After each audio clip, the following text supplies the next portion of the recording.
થાગવે રૂડું ગામડું રે અને જ્યાં મારા ભાતી મહારાજ નું યથા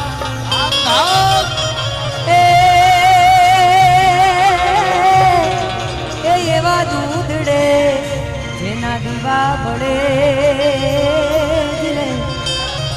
અરે રે વાલાયો મોર રાખ્યાના સુરેશભાઈ લખીગામ તરફથી 501 રૂપિયા રોકડા આવે બોલો બાજીજી મહારાજ કી ઓ